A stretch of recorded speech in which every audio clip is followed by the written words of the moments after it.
And one of the reasons I'm doing this is to meet people who are quite outside of my day-to-day. Because my day-to-day is quite practical, to be honest. And I'm really hoping we're going to get into some kind of real spiritual stuff. Because what I can see from on the outside is that the work you do it is very deep. It is very looking at the kind of the power of women in particular, the essence of who we are, how we're represented in the arts, et cetera, et cetera. Now, that's my impression. Before we do anything else, I would love you to share with everybody listening and watching who you are and what you're all about. That's really funny because some people who come to my books, I'm an author, first and foremost, author of 12 books, and they're all books for women about the experience of womanhood, and they are nonfiction. And they incorporate elements of memoir, research, because I've always been a very, very academic person, a little bit of poetry woven in, other women's experiences. They're what I call genre non-conforming, so they don't fit very easily on any particular bookshelf. They fit on mind, body, spirit. They fit on archetypal psychology. They fit on self-help. They fit on memoir. They fit on nature writing. And it's really tricky to kind of pin them down to exactly what they are.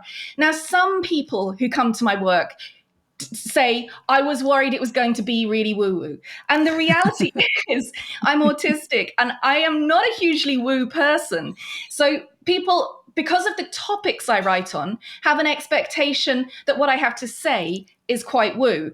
What I have to say is certainly outside of our contemporary Western agreement on what reality is and what women should be and have been. Yes, I'm quite disagreeable on those fronts, but I am very, I'm an uber geek. I love my Microsoft Excel spreadsheets.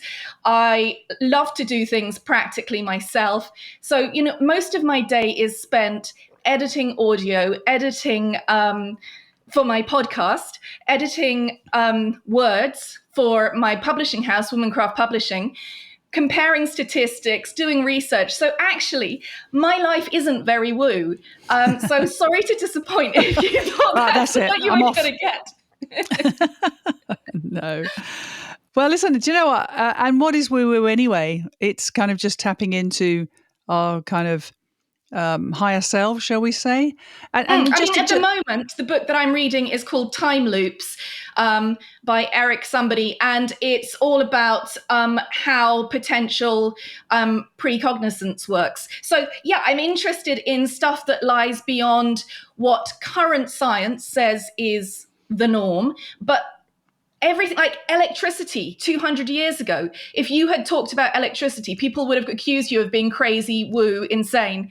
If you talked about antibiotics 300 years ago, people would have looked at you like you were nuts. If you talked about theoretical physics and like quarks and stuff 150 years ago, people would have thought you were insane. Yeah. Nowadays, we still have an awful lot that falls within the realms of what we can call magic or new age belief, which is perhaps stuff that science just doesn't get yet.